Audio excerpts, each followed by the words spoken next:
आज हम बात करेंगे disadvantages of paper chromatography. Disadvantages of paper chromatography में this technique is only applicable for small sample quantity but can not be applicable by for large quantity. ठीक है ना, समझ आ गई। इसमें वो कहना चाह रहा है कि दिस टेक्निक की जो पेपर क्रोमेटोग्राफी है ये only applicable for small quantity, यानी कि पेपर क्रोमेटोग्राफी जो सी है ये वाली टेक्निक जो सी है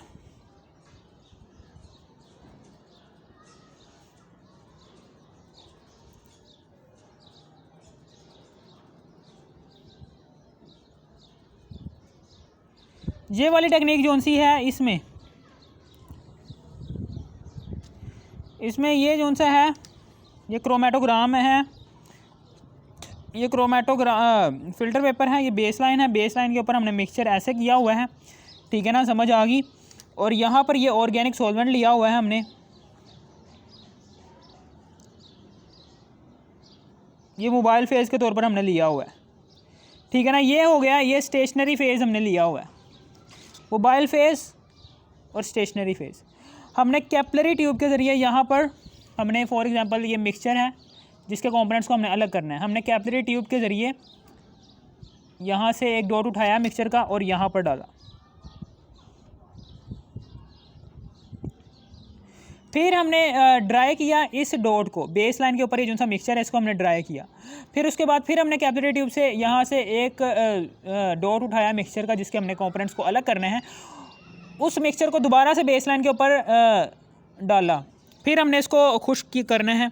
फिर उसके बाद फिर हमने एक और 3 से 4 दफ़ा हमने यही अमल करना है ताकि जो सा मिक्सचर है यहाँ पर प्योर फॉर्म में मिल जाए और सारी की सारी इसमें से जो सी H2O है, सारे के सारा जो सा H2O है वो इवेपोरेट हो जाए।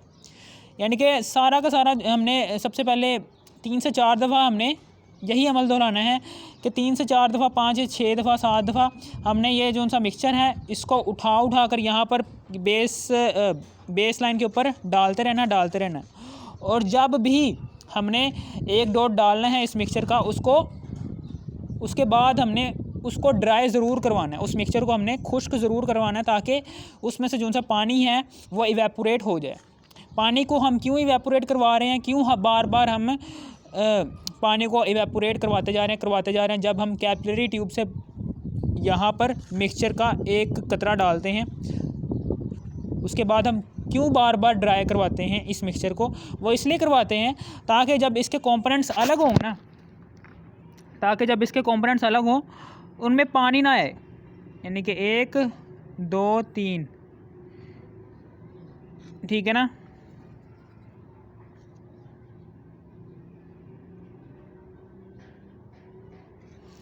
ये 3 कंपोनेंट्स अलग हो गए,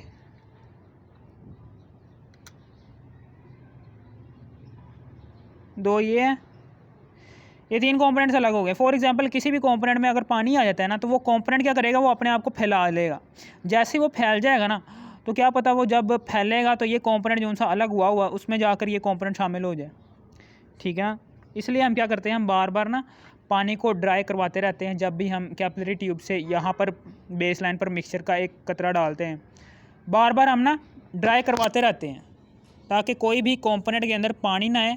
पानी का एक मॉलिक्यूल अगर आ गया तो उसने इस कंपोनेंट को फैला देना। जैसे ही कंपोनेंट फैल जाएगा तो फिर ये किसी भी कंपोनेंट किसी दूसरे कंपोनेंट में ये वाला कंपोनेंट मिक्सअप हो जाएगा, जिसकी वजह से हमारी जो सी पेपर क्रोमेटोग्राफी होगी वो डिस्टर्ब हो सकती है, ठीक है ना। और ये पेपर क्रोमेटोग्राफी सिर्फ़ और सिर्फ उस मिक्सचर के कंपोनेंट्स को अलग कर सकती है कि जिस स्मॉल क्वांटिटी वाले मिक्सचर को हमने अलग कर सकती है, ज़्यादा क्वांटिटी वाले मिक्सचर को अलग नहीं कर सकती। यानी कि हम ये नहीं कर सकते कि पूरा के पूरा बीकर जो सा है, ये पूरा के पूरा बीकर ही हम बेस लाइन के ऊपर ऐसे उंडेल दें और सारा का सारा बीकर जो सा मिक्सचर का भरा हुआ है, सारा का सारा मिक्सचर ये बीकर में मौजूद सारा सारा मिक्सचर ही हम इस बेस लाइन के ऊपर ले आएँ, ठीक है ना। जैसे ही वो बेस लाइन के ऊपर सारा का सारा मिक्सचर आएगा इस बीकर का, तो फिर क्या होगा, तो फिर हमारी पेपर क्रोमेटोग्राफी ख़राब हो जाएगी। ये सिर्फ़ और सिर्फ पेपर क्रोमेटोग्राफी उसी वक्त एप्लीकेबल होगी जब आपने मिक्सचर का सिर्फ़ और सिर्फ थोड़ी मिकदार लेनी है। This technique is only applicable for small sample के लिए, स्मॉल यानी कि स्मॉल सैम्पल एक कतरे के लिए, स्मॉल सैंपल के लिए ही सिर्फ और सिर्फ पेपर क्रोमेटोग्राफी लागू होती है। Small sample quantity but can not be applicable for large quantity, यानी कि लार्ज क्वांटिटी सारे के सारे हम बीकर, ये जो सा मिक्सचर है, ये बीकर में मौजूद सारा का सारा मिक्सचर जो सा है, ये सारा का सारा मिक्सचर जो सा है, इस सारे के सारे मिक्सचर को हम पेपर क्रोमेटोग्राफी के ज़रिए इसके कंपोनेंट्स को अलग नहीं कर सकते। एक दफ़ा में हम क्या कर सकते हैं, हम एक एक कतरा करके कैपिलरी ट्यूब के ज़रिए इसमें मौजूद सारे के सारे कंपोनेंट्स हैं वो अलग कर सकते हैं। ठीक है ना। फिर उसके बाद आगे है जी, पहला पॉइंट दोबारा से बता देता हूँ कि आप पेपर क्रोमेटोग्राफी के ज़रिए सिर्फ और सिर्फ स्मॉल क्वांटिटी वाले मिक्सचर को ही, उसके कंपोनेंट्स को ही अलग कर सकते हैं, जबकि लार्ज क्वांटिटी वाले मिक्सचर को यानी कि बीकर में, ये पूरा बीकर मिक्सचर का भरा हुआ है, इस पूरे के पूरे बीकर में मौजूद जो सा मिक्सचर है, इस सारे के सारे को एक ही दफ़ा ही हम इसके कंपोनेंट्स को अलग नहीं कर सकते इस पेपर क्रोमेटोग्राफी के ज़रिए। इसलिए अगर हम सारे के सारे मिक्सचर को ही इस बेसलाइन के ऊपर उंडेल देंगे तो ये क्या होगा, सारा का सारा फ़िल्टर पेपर ही इस मिक्सचर से भर जाएगा, जिसकी वजह से क्या होगा, हमारी पेपर क्रोमेटोग्राफी डिस्टर्ब हो सकती है। अब आगे जा, द थिकनेस ऑफ पेपर में also effect on the separation of components, the result of paper chromatography में आल्सो इफेक्ट। वो कह रहा है थिकनेस भी, पेपर की थिकनेस भी इफ़ेक्ट हो सकती है।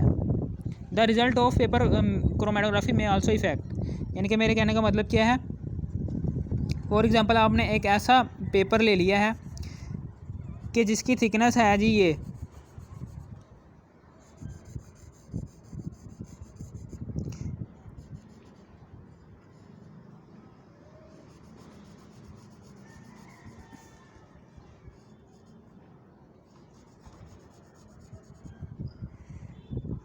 यानी कि हमने एक ऐसा फ़िल्टर पेपर यूज़ किया है कि कहीं पर इस फ़िल्टर पेपर की थिकनेस ज़्यादा है,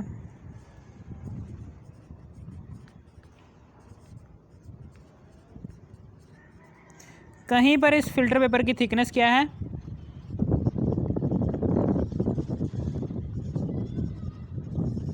स्मॉलर है, जिसकी वजह से हमारी जो सी ये डिस्टर्ब हो सकती है, पेपर क्रोमेटोग्राफी जो सी होगी वो डिस्टर्ब हो सकती है। कहीं पर थिकनेस ज़्यादा होगी तो कहीं पर थिकनेस कम होगी। इससे क्या होगा, फॉर एग्ज़ाम्पल इससे क्या होगा, इससे हमारे जो से कंपोनेंट्स हैं वो आपस में मिल सकते हैं। ये कंपोनेंट्स अच्छे तरीके से, मिक्सचर के सारे जो से कंपोनेंट्स हैं वो अच्छे तरीके से अलग नहीं हो सकते, ठीक है ना। समझ आ गई आपको, यानी कि कहीं पर थिकनेस अगर कम होगी और कहीं पर ज़्यादा होगी ना, तो ये मिक्सचर के कंपोनेंट्स क्या करेंगे, एक दूसरे में मिल सकते हैं, ठीक है ना। समझ आ गई। और फिर आगे है हम जी, आगे इससे हमारी डिस्टर्ब हो सकती है पेपर क्रोमेटोग्राफी। तीसरा पॉइंट है कि choose selection of mobile phase is difficult, कि मोबाइल फेज़ जो सा हमने नीचे मोबाइल फेज़ लिया हुआ है, ये जो सा मोबाइल फेज़ हम नीचे यूज़ कर रहे हैं, CCl4 ले लें या फिर CCl4 ले लें, या फिर इसे हम कह दें कोई कार्बन टेट्राक्लोराइड क्लोरोफॉर्म कह दें, कुछ भी कह सकते हैं, क्लोरोफॉर्म कह सकते हैं इसे हम। तो अब हम क्या कर सकते हैं, हम मोबाइल फेज़ या फिर CCl4 ले लें, मोबाइल फेज़ है, CCl4 लिया हुआ है, ठीक है ना। हम तुक्का नहीं लगाते, मोबाइल फेज़ क्या, हम ना इस कंपोनेंट को मिक्सचर के कंपोनेंट्स को अलग करवाने के लिए हम क्या करते हैं, हम मोबाइल फेज़ के तौर पर जो सा सॉल्वेंट इस्तेमाल करते हैं, वो सॉल्वेंट हम एक दफ़ा यूज़ करते हैं, ठीक है ना, दूसरी दफ़ा यूज़ करते हैं, तीसरी दफ़ा यूज़ करते हैं, या फिर कई दफ़ा ऐसा होता है कि जो सा मोबाइल फेज़ वाला सॉल्वेंट होता है, इसके अंदर हम एक, यानी कि मोबाइल फेज़ वाले जो से सॉल्वेंट्स हैं वो ये मैं लिख रहा हूँ, मोबाइल फेज़ के तौर पर जो से सॉल्वेंट्स यूज़ करते हैं वो हम ऑर्गेनिक सॉल्वेंट का यूज़ करते हैं, जो कि ये हैं carbon tetrachloride, chloroform, petrol, ether, benzene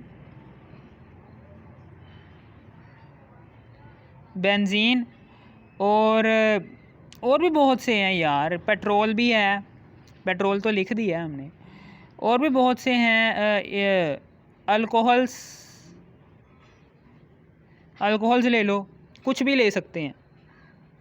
ये सारे के सारे क्या हैं, ये सारे के सारे क्या हैं, ये हम ऑर्गेनिक सॉल्वेंट्स इस्तेमाल करते हैं एज अ मोबाइल फेस। ये हम तुक्का लगाते हैं, या फिर कई दफ़ा ऐसा होता है कि हम एक सॉल्वेंट यानी कि मोबाइल फेस के तौर पर जो सा हम एक सॉल्वेंट उठाते हैं इन सारों में से, वो इस मिक्सचर के कंपोनेंट्स को अच्छी तरीके से अलग नहीं कर पाता। तो उसके लिए हम क्या करते हैं, हम कोई से 3 ऑर्गेनिक सॉल्वेंट्स यहाँ से उठाते हैं। तो इस तरह ये मोबाइल फेस, जब हम 3 सॉल्वेंट कोई से भी उठाते हैं, for example carbon tetrachloride chloroform उठाया और यहाँ से उठाया हमने मिसाल के तौर पर ईथर उठा लिया, ये 3 हमने उठा लिए, तो अब हम इस मोबाइल फेस को कहेंगे टर्नरी है, ये टर्नरी सॉल्वेंट, क्योंकि इसमें 3 सॉल्वेंट्स यूज़ हो रहे हैं।